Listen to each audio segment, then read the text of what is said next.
Welcome back, everybody, to episode 6 of the Ryan and Log Fantasy Show. As always, I am Ryan, and unfortunately for episode 6, we will not have Logan due to the fact that he is a college student, and schoolwork is tough sometimes. And you gotta do projects with groups, and especially with all this online stuff going on with COVID, he is not available tonight, unfortunately, so you will have to deal with me for this whole episode, unfortunately. So, how we're going to start this off is we're going to go over some Week 10 recap and discuss the big storylines coming out of Week 10 for the NFL fantasy season. And then we will move into some waiver wire pickups and some guys you should probably look to target if you're desperate, or maybe even some shots that might work out for you down the road. So, first of all, I thought I might as well let you guys know that I took a very difficult loss this week. It was not good. It was one of those weeks where only one of my guys in my starting lineup reached his projection. That was Adam Thielen. Yesterday night, as I'm filming right now, which is Tuesday, November 17th, Adam Thielen last night scored 2 touchdowns. All I needed was 30 points combined, and I had Adam Thielen, Allen Robinson, and Jimmy Graham. And I thought, you know what? I'm looking pretty good after that first drive, and Adam Thielen gets a touchdown. And then the end of the game happens, and I lose by 5 points. I am now 5-5.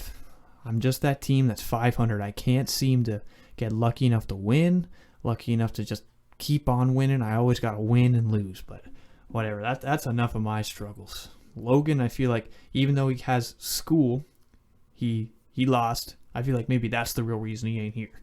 I know it isn't, but you know what? He's probably crying over somewhere that his team sucks now, and he's probably not going to make the playoffs, but you know what? He's a 3-time champ. He can survive. So, I think the first thing I want to talk about, which is huge, it's a big storyline. It's the reason why it's in the thumbnail this week. It's the Arizona Cardinals and Buffalo Bills game. What a finish. I saw some really good things from the Cardinals that, you know what, I saw for most of the year. And I thought, you know what, maybe this is just, for me, I couldn't buy in fully into the Cardinals until after this week. Because once I saw this game, it made me officially realize that Kyler Murray is a top 3 option at quarterback every week. I understand, maybe it's a bit late for me to be saying this, but it was just one of those things where I didn't buy into Kyler Murray. I knew he was having an unreal season. I never doubted his talent or anything like that. But for him to have the game that he had, he is now the number 1 rated player. Is he the number 1 rated player in fantasy? Yeah, he is. He's the number 1 rated player in fantasy right now with 271 fantasy points this season.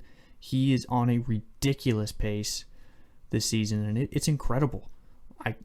You know what? I think I saw something that he is right now he's on a better pace than Lamar was last season. And you know what? Kyler Murray is proving that he could almost go in that conversation where you might have to keep Kyler Murray this year. If you know what, it's one of those things where I'm looking at it and I'm thinking to myself, the easy comparable is Lamar Jackson to Kyler Murray.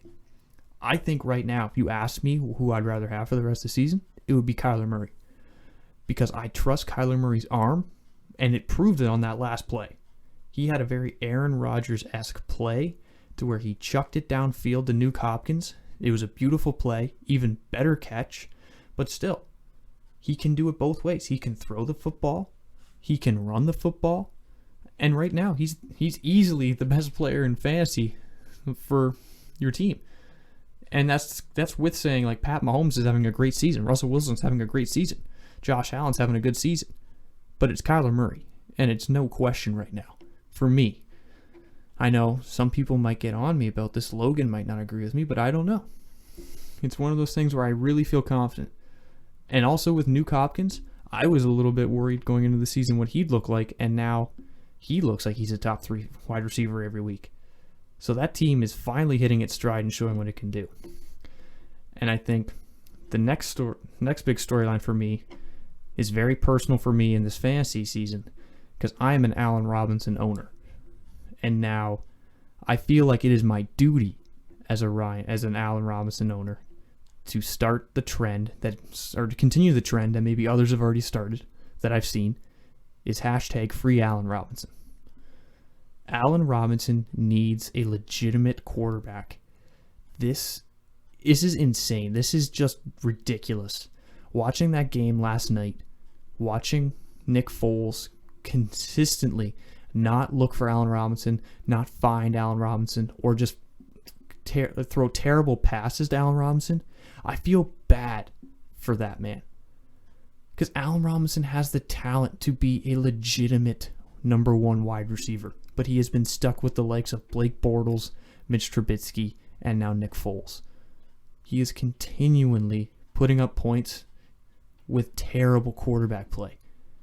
Can you even imagine what Allen Robinson would look like with even a competent quarterback? Like, I think I heard something today that if Allen Robinson had a different quarterback and there was some other, like, he has a 24% catch rate, and if you added those percentages or something like that, he would be ahead of DK Metcalf right now, and the only people that'd be ahead of him would be Devontae Adams and Nuke Hopkins. Like, think about that for a second. Allen Robinson would be the top 5. He'd be a top 5 wide receiver this year if he had a competent quarterback. And it hurts me because I have Allen Robinson, and I drafted him with my 3rd round pick, thinking that he would be a legitimate wide receiver, maybe banking on Nick Foles starting because I thought maybe Nick Foles would give him a chance. I don't know. And it's just proven it's just not the case. I feel sorry for Allen Robinson. I hope he leaves Chicago in the offseason to find something better because this has to end. Like, he needs a good quarterback. I can't stand watching Allen Robinson's talent just go to waste like this. It's terrible. Other than that, I feel like this week in fantasy has just been terrible. Like, this week, it was the majority, at least for our league anyway. Our league was just, it looked bad. Like, you look at the totals last week, the majority, like, I lost an 86-81 matchup. And then, like, listen to some of these other scores for the week. 78, 110, 89, 149, which is the number 1 team in the league. He's doing really good this season. 69, 91, 59, 68, and then 105, 121. So with that, you have 4 teams out of 12 in our league hit over 100 for the 2nd straight week. This was just another one of those weeks where it felt like almost all of your studs didn't do anything for the most part, unless you had Nuke Hopkins or Kyler Murray, and then a bunch of rando guys went off. Like, I went up against a guy who had Russell Wilson, DK Metcalf, and they combined for under 15 points. And when you think of that, if I would have told you that, if someone told me that at the beginning of the week that they're going to combine for 15 points or less, I would have told you, I'm running away with an easy victory here. No problem. But to find out, it's like, no, now you still lose by 5. That's what hurts, because it feels like that week for me was in the bag, and I just let it slip away. My guys just couldn't perform. And it's tough, because even having Devontae Adams do nothing against Jacksonville it's just shocking. But you know what? That's just how the cookie crumbles this week. And I think, you know what? I gotta stop ranting about my team. I'll get going for days here. I gotta actually give you guys some valuable knowledge here. So I think another thing to look at with this week is Michael Thomas. I know we have talked about it on multiple episodes how we weren't sure about Michael Thomas, and then last week we said you should trade for Michael Thomas. I still feel that you should trade for Michael Thomas, but now with the 2nd straight week of him not getting into, he hasn't gotten to double digits all season, which is a little bit alarming. And to be honest, it's at the point where now Jameis is going to be the quarterback there. Like, what do you do with Michael Thomas, especially with a trade deadline coming up? If someone gives you a really good offer, you got to consider it. Especially in a keeper league, I don't know. I think you should try to keep him, but you also got to look at it. If you can get insane value for Michael Thomas, you got to move him, because you can't take the risk that he plays like this the rest of the season and his value drops significantly for next season. Because who knows if the quarterback's going to be next season? Who knows if Drew Brees even continues? So it's one of those storylines that is, I don't know what to think of Michael Thomas. Alvin Kamara is Alvin Kamara. He's still doing what he does, but Michael Thomas has done nothing, and it's starting to get to the point where if he doesn't do anything this week against Atlanta, I think it's full on panic mode. So that's one thing to look at. Another thing to look at is the Seattle Seahawks need a running back. And I say this as a Chris Carson owner. I want Chris Carson to play because I'm sick and tired of trying to start DJ Dallas or Travis Homer. And now it looks like I got to start. I don't even know who was at running back. There was some other guy they started, Collins. So I'm like, do I start him? They need a running back. And it sucks because, you know what? DK and Russell and Tyler Lockett have been effective until now. But that run game opens up everything else. And if you have Chris Carson back, that's really going to help that team. They need this bad. Because, you know what? They can't perform anymore with just without their legit running back in Chris Carson. They just can't. Because at the end of the day, that even Chris Carson, he's not a super elite running back. He's a very, very good running back.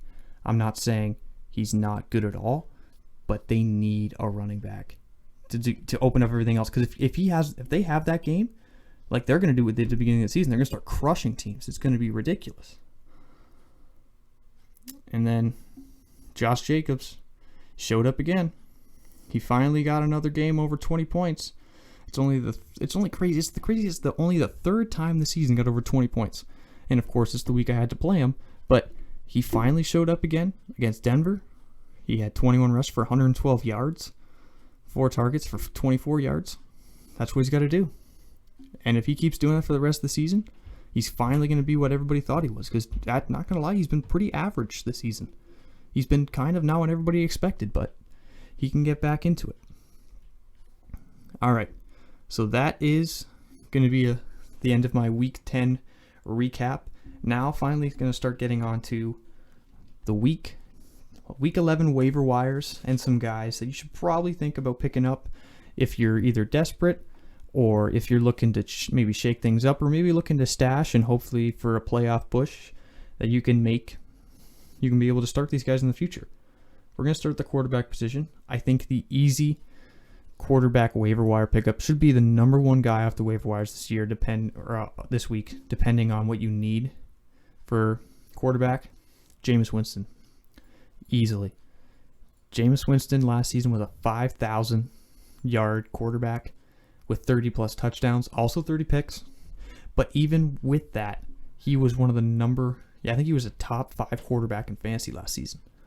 So if you're adding that to now that New Orleans Saints offense, which you know is going to be a ton of dump-off passes to Alvin Kamara, he's going to have Michael Thomas, he's going to have Emmanuel Sanders, and he can deep ball it, which Drew Brees can as well, but Jameis Winston, I think, has a little bit of a better arm now than Drew Brees did, because obviously Drew Brees is a little bit of an old man at this point. But I think I'd like to see what Jameis does. I think if you really need a quarterback, I think Jameis Winston is definitely somebody to put up and just to start in your lineup, because not going to lie, I just made a trade today for Justin Herbert because I need a quarterback. And if I wouldn't have done that, I would have definitely looked at Jameis, because Jameis, I think, has that potential. He's shown he can be an elite fantasy option at quarterback, and especially in that New Orleans Saints offense with Sean Payton, you never know. And there's also one little part of me that almost would love, if I was in a position where I was playing a crappy matchup and I knew I was going to win, there's some part of me that would love to start Taysom Hill at quarterback. Knowing he's not going to play a bunch, but knowing he's just going to do some random stuff. He might throw a TD, he might catch for a TD, might rush for one. Like, I feel like I'm not saying to start Taysom Hill, but I'm saying if you really are going to win your matchup and you just want to try something funny, I think Taysom Hill will be awesome. Just for jokes. Second guy I have on my list for quarterbacks this week is Kirk Cousins. Kirk Cousins last night against Chicago had a very mediocre game, but they had to throw the ball a bit more because their run game wasn't as effective.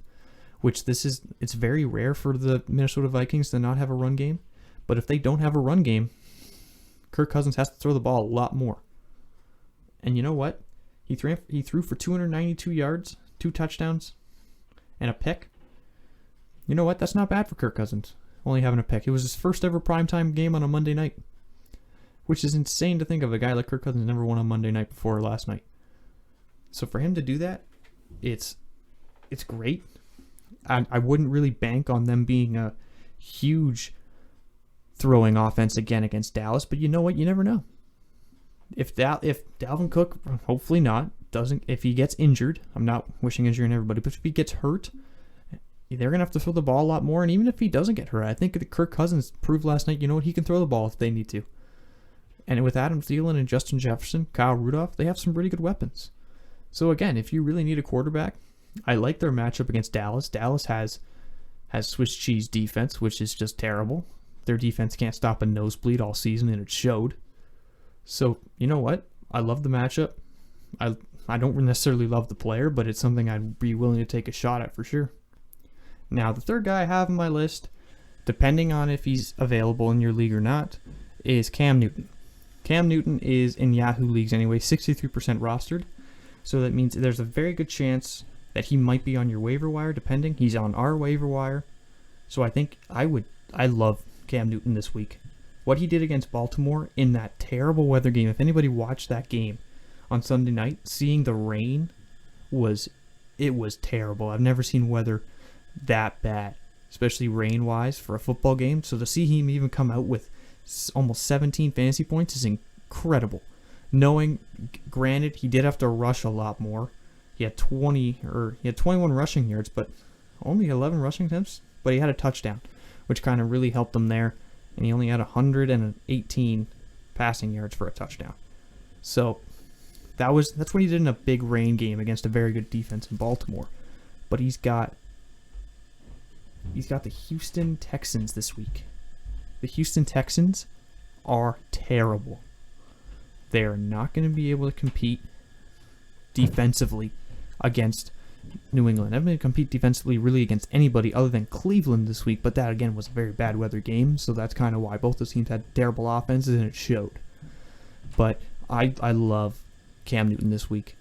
I don't like their wide receivers, but I like the fact that Cam, if he has to, he can run, and especially against Houston, this is a super favorable matchup. He's one of the top QB waiver wires this week for me. I think right behind Jameis Winston due to the fact that Jameis has a way better offense to deal with. Now to move on to the wide receivers that I like this week on the waiver wire. My first, this might sound terrible, but Prashad Perryman of the New York Jets. Perryman against the Pats scored 24.6 fantasy points on 7 targets, but had 5 catches for 101 yards and 2 touchdowns. Do I think that's going to happen every time? No. But do I think that could happen against the Chargers? Yeah. I think that game is, as much as people think the Chargers should blow them out, and they definitely should win that game. I think the Jets can stay competitive, and if they got to throw the football, they're going to have to throw it a ton because their running game isn't great. So they're going to have to throw it to either Crowder or Perryman. I think Perryman's got the ability to catch a deep ball, a 70-yard touchdown. And the Chargers have shown that they give up points. So that game can stay close. So who knows? I think that's a guy to definitely look at. My second guy on the waiver wire for my wide receivers this week is a little bit more favorable. And by the way, these 1, 2, 3s are just how I wrote them down. They're not particularly ranked on who you should probably grab. I know I should probably have specified that earlier, but Michael Pittman of the Indianapolis Colts. I think Michael Pittman has finally proven that he is Indianapolis's number one guy. I think easily he is their number one guy right now. And even with the Hall of Fame quarterback in Phillip Rivers, I think that Pittman can still be pretty productive. And you know what? I think even if you don't need Pittman to start, I think Pittman is definitely worth a stash for the rest of the season. Because listen to their schedule they got for the rest of the season. They have Green Bay, Tennessee, Houston, Vegas, Houston, Pittsburgh. I know Pittsburgh is not really a great matchup due to they have an unreal defense, but that could be a very important game for both teams in Week 16. So they're going to have to throw the ball probably a lot with that defense. They're not going to be able to run it a whole lot against Pittsburgh. And Pittman is the best wide receiver on that team. T.Y. is washed. So other than that, I think Pittman's got a really good shot for the next 4 weeks to be super effective. And even again, like I said, if you don't need him right now, I think it's some guy you should stash on your bench. And he could turn into a guy that you could probably, in a pinch or due to maybe an injury later in the season, you could start for a very important playoff game. Or maybe even I don't know, start right away if you really need to. Hopefully not. But if you do need to, in deeper leagues, that's definitely some guy you should probably definitely take a look at. My third guy is Josh Reynolds of the LA Rams. Josh Reynolds is one of those guys. He's not a very appealing name due to fantasy reasons. But when you look at his fantasy production since week 6, like, listen to these. Since week 6, he had 11.5 points, 13.2, 6.4, and now 13.4 last week against Seattle. On 5 targets, 8 targets, 9 targets, 10 targets. He led the Rams against Seattle in targets. And that's with Cooper Kupp, and that's with Robert Woods. He's still leading the team in targets. The volume is there. The touchdowns aren't necessarily there. He's only got 2 all year. The touchdowns aren't there. But the volume is there, and that's something you definitely want to look at when looking at the waiver wire for wide receivers especially. You want to look at not necessarily touchdowns, you want to look at possible production. And right now having 10 targets, especially in that offense that is trying to make a playoff push right now and looks like they're probably going to maybe even compete for the division, they're going to need to throw the ball. And with people focusing on Woods and focusing on Kupp, they might just start to throw the ball to Reynolds. And Reynolds is a good enough option. So if you have a chance to get Reynolds off your waiver wire, I think that's a very sneaky pickup, depending on who's available. Right now, Josh Reynolds, he's 5% rostered in Yahoo. 5%. I think that's definitely somebody you could take a look at and maybe think, you know what? If I want to, I can stash him on my bench. And again, like I said about Pittman, he could probably come in a pinch for you and get a really good game. You never know. Now, move on to the next position, the running back position, the all-coveted running back position.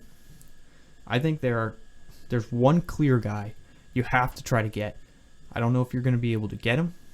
He's going to be a very high price. He's probably going to be hard to get unless you have top priority. Silvan Ahmed, as they say on the television, because apparently he said Ahmed is not how you say it. It's extra phlegm. Right? I'm sorry for that noise. That must have been terrible. But Savannah Ahmed saw 84% of Miami's rushes. 84%. So against the Chargers, he had 15.5 points, but he did it on 21 rushes for 81 yards and a touchdown. He had 1 target for 1 catch and 5 yards. So he's not really involved in the passing game, but the rushing attempts, oh my lord. 21 rushing attempts. He could be Miami's new lead backfield. It's very possible. I still think it's Myles Gaskin's backfield when he gets back from IR, because Gaskin's been doing it longer. But look at let's think in theory, if Ahmed is the new guy, their schedule I think it's one of the best in the league. You have Denver, the Jets, Cincinnati, KC, New England, Vegas. None of those teams scare me. And I would, as the Dolphins are on fire right now, winning 5 straight games with Tua under center. I think they're going to be in games. They actually are going to be able to rush the ball now. They don't have to throw it a whole lot more. So their running back, their lead back, whoever it is, if it's Ahmed or if it's Gaskin, those guys are going to get heavy rushing attempts. Very valuable red zone rushes. So I think he's the easy guy to look for on the waiver wire this week. No problem for me. I would, if I had him, you know what, I'm trying to get him. I doubt it. I have the 11th or I have the 10th priority. I'm not going to get him this week, but if I did, I would be super excited. And the second guy, I only really have 2 guys I really like in the waiver wire this week for running back. My second guy is Rex Burkhead, aka Sexy Rexy. Sexy Rexy, or Rex Burkhead as they know him in the football world, he plays for the Pats, obviously. And you know what? That Pats offense is just, I don't want to get involved with this season, but it's hard not to look at Rex Burkhead to think, you know what? Maybe I take a chance on him. He has 92.9 fantasy points for the whole season, but his last 2 weeks, he had 14 and then 20. Granted, 12 of those points came from touchdowns. Very dependent on that. But he had 6 rushes for 31 yards and 5 targets for 35 yards and the 2 touchdowns. One of them came off a big chunk touchdown catch. But it looks like Rex Burkhead is the guy to own in that backfield, because James White's not doing much other than Damian Harris. Damian Harris is the lead rusher, but Burkhead takes a lot of red zone touches and gets a lot of very valuable catches. So I think if you can find Rex Burkhead on your bench, he's done very well in the last 2 weeks. And that New England team is now what it used to be, and they're going to be down a lot more games. Going to have to throw, so Rex Burkhead's going to be a lot more heavily involved in the passing game. So that's definitely a guy you look for. Maybe he does something. There's no guarantee. That team is not great, but it's something to take a flyer on. You never know. And finally, going to move on to the tight end position this week. And you know what? The tight end position, it's tough because if you don't have those top guys, or if you don't have some of those middle of the road guys that you can keep, it's very pick one and hope it works. Like for me, I picked up Jimmy Graham. Like I said, didn't work out. He got a big bagel, which is so disappointing because it's just sad to pick up a guy and he goes for nothing when you're so high on him for that week. But this week, Dalton Schultz, I know it sounds gross because he plays for the Cowboys and it's probably going to be, depending on if he's healthy or not, going to be Dalton. But if not, you never know who their quarterback's going to be over in Dallas anymore. But if it's Dalton, I really like Dalton Schultz. Because Dalton Schultz is just that little check down guy. If they can't find any of their wide receivers up, they'll just toss it for a little 5-yard catch. And you know what? That's all you need. Just a little couple of those every game. Maybe he gets a red zone target or two. That's what you're looking for tight end, especially off the waiver wire. If they get a touchdown, they made your week. You don't really think anything else out of them. But again, if you get guy with volume and in a passing offense, and like I said, Dallas stinks. And they're going to be playing, I just lost here. They're going to be playing Minnesota. So Minnesota, I think, is going to get up on them pretty quick. And they're going to be down, so they're going to have to throw the ball like they have all season anyway. So Dalton Schultz is going to get a lot of volume. And even Dalton Schultz this year, he's been heavily targeted in the passing game as a tight end that no one's really ever heard of before the season. Like, going backwards from weeks previous, he had 7 targets, 8 targets, 4, and 5 in the last 4 weeks. So he's getting targeted pretty heavily in that offense. So if that's the case, you know what? I really like that play. Might work out for you. And I think the last guy I have this week for the time position, Moaili Cox. I liked what I saw of him on a Thursday night. He's a big guy who is, if the play breaks down for Phillip Rivers, he just checks down to Moaili Cox. This is a very sleeper tight end pick, but if you're very desperate, I would think about picking up Moaili Cox because Moaili Cox he hasn't done really anything too out of this world this season. Obviously, he's only got 51 fantasy points on the year. After weeks 2 and 3, he was doing great, but he's slowed a lot down. He gets Green Bay this week. I think it's going to be a good game between the Colts and the Packers. So there's a very good possibility Moaili Cox gets in the end zone because that rushing game in Indianapolis is kind of starting to wear down a bit because you never know who's going to be back there, if it's Hines or if it's Taylor right now. So again, if you're really desperate, I think Moaili Cox is maybe a good option for you. So that's going to wrap it up for episode 6 of the Ryan and Log Fantasy Show. Again, I'm sorry if you came here specifically hoping to listen to Log because I know he's a pretty good guy. He's got a pretty good voice for this podcast. But you know what? School's more important. I always will say that. So if he can't be here because of that, and I'm not going to judge him, we are hoping to be back for Thursday night. And we'll post it post another video Thursday night or Friday. So hopefully your fantasy team, if you have anybody in this very, very good Thursday night game between the Cardinals and Seahawks, if you have anybody, I hope it works out for you. I got Carson, so to fellow Carson owners out there, praying for health, praying for that foot to be healed so we get finally our running back. But other than that, I hope your fantasy week goes pretty good if you have anybody on Thursday night. And we will see you again Thursday again. So if you're listening to this video, thank you for listening. We very appreciate it. And if you hit the like and subscribe button and that little bell button by the subscribe button, and we appreciate that way you don't miss any of our new videos that come out. Again, thank you for listening. Hope you guys have a good Thursday night and enjoy the game. And as always, stay classy.